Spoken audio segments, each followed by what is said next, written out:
Buenas noches, profesor. El día de hoy voy a hablar sobre la unidad 2 de Derecho Privado.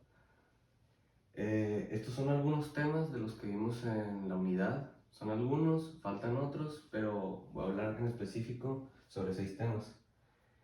El primer tema es el derecho personal. Vamos a empezar como ¿qué es el derecho personal? Nos dice que son aquellos que establecen relaciones entre personas determinadas, en razón de las cuales el respectivo titular puede exigir de alguien la prestación de vida.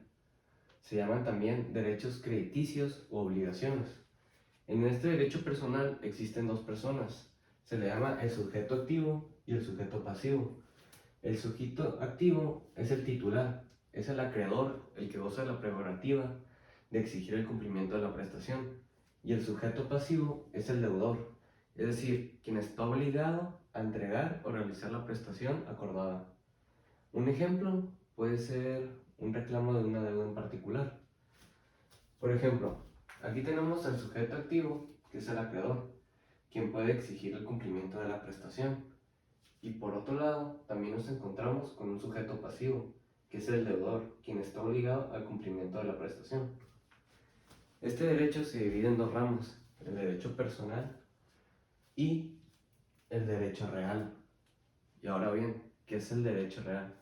Es el poder jurídico que una persona ejerce en forma directa e inmediata sobre una cosa, que le permite su aprovechamiento total o parcial en sentido jurídico, y es que es oponible a terceros. Por ejemplo, tenemos el derecho de propiedad sobre una vivienda. Cuando nosotros compramos una casa, como dice aquí, ejerce en forma directa e inmediata sobre una cosa. Cuando nosotros compramos una casa, inmediatamente adquirimos el derecho de vivienda para poder estar adentro de ella y vivir dentro de la casa.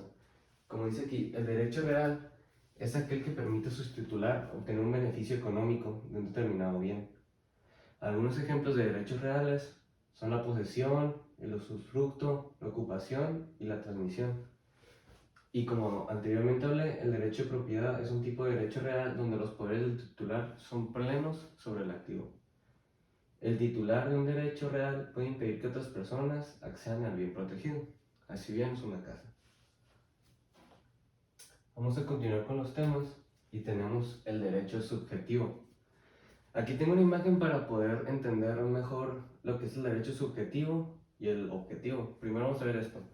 El derecho objetivo nos dice que es la norma y el derecho subjetivo es la facultad. ¿Qué podemos entender por esto? El derecho objetivo son todas las normas que existen, todas las leyes, y el derecho subjetivo es la facultad que tenemos nosotros como para ejercerlas, como también para que se ejerzan sobre nosotros. El derecho subjetivo es el derecho o facultad del poder que me otorga el derecho objetivo. Es el poder que me otorga el derecho objetivo, o sea, el poder que me otorgan las normas para reclamar ante la autoridad competente el cumplimiento de un deber jurídico contraído por otra persona. Ejemplos: la libertad de expresión o del culto, los derechos familiares que establecen vínculos entre los ciudadanos, el derecho a la propiedad, al libre ejercicio de la política, a libre asociación, los derechos de autor, los derechos comerciales. Entonces, el derecho subjetivo nace el derecho objetivo. Es la facultad que tenemos nosotros de aplicar las normas y también de que se apliquen sobre nosotros. Como ya dije anteriormente, el derecho objetivo es el conjunto de normas que forman nuestro ordenamiento jurídico. También es aquel conjunto de reglas de conducta en una sociedad determinada van a gobernar las relaciones de los individuos entre ellos. Reglas de conducta que se impondrán mediante el consentimiento social. Ejemplo: las leyes de toda naturaleza, como dije anteriormente, como normas de propiedad, tránsito, convivencia ciudadana, leyes, penales y fiscales, todas entran en derecho objetivo. Entonces, todas las normas, para que nos quede claro, todas las normas, leyes, tienen que ver con el derecho objetivo, y del derecho objetivo se desprende el derecho subjetivo, que es la facultad que tenemos nosotros para ejercer las normas. Ahora sí bien, vamos a hablar del hecho jurídico. Del hecho jurídico se desprende el hecho jurídico y el acto jurídico, que son diferentes. Un hecho jurídico es el comportamiento de una persona o acto de la naturaleza que tiene consecuencias jurídicas en un determinado territorio. Una persona al realizar un comportamiento puede estar realizando un hecho jurídico sin tener conocimiento de ello. Esto hay que tenerlo muy en cuenta ahorita que lo estoy explicando. Voy a volver a repetirlo. Puede estar realizando un hecho jurídico sin tener conocimiento de ello.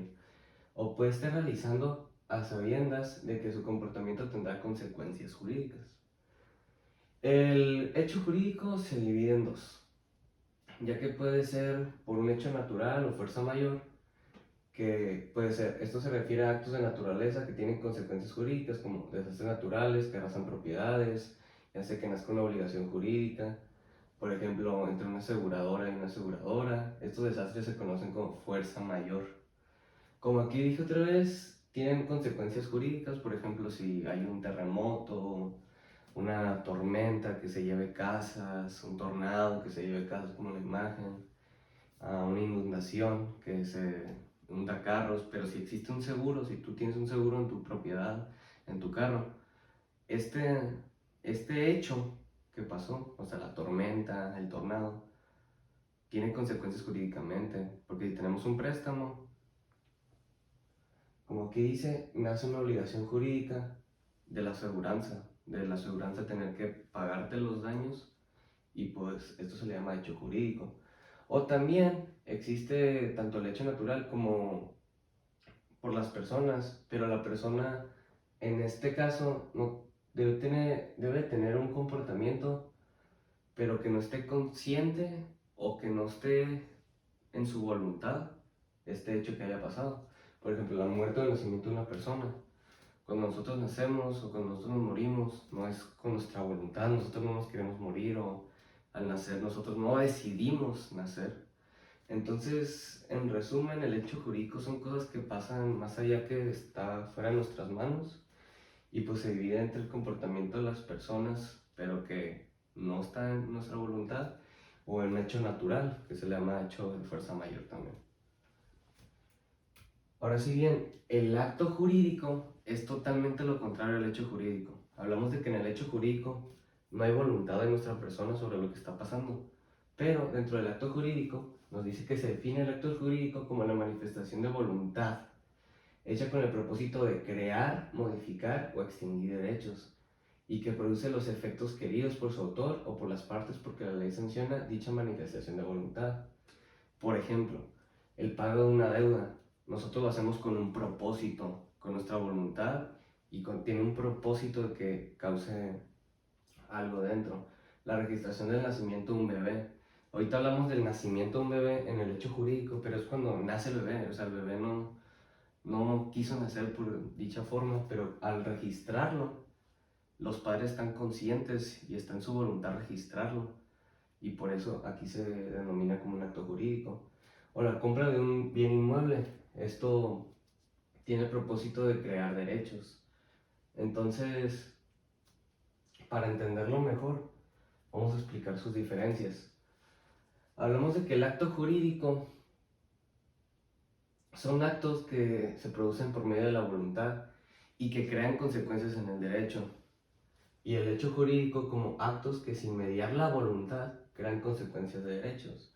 O sea, ambos tienen que causar cosas o consecuencias, mejor dicho, dentro del derecho, pero lo que los diferencia uno del otro es que el hecho es sin mediar la voluntad y el acto jurídico es por medio de la voluntad.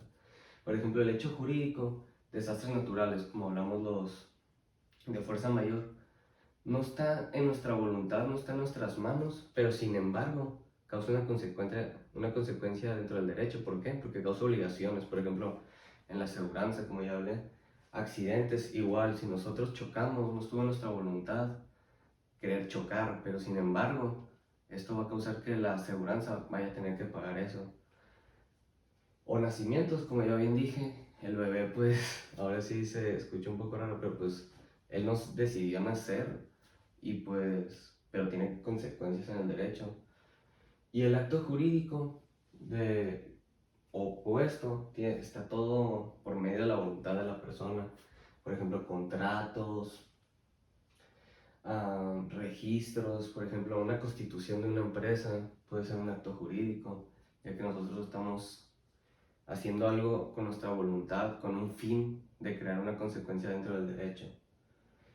Y pues finalmente pues esto sería todo. Espero haya querido darme a entender y que haya quedado claro los temas que incluyó en el examen de esta unidad y le mando un saludo.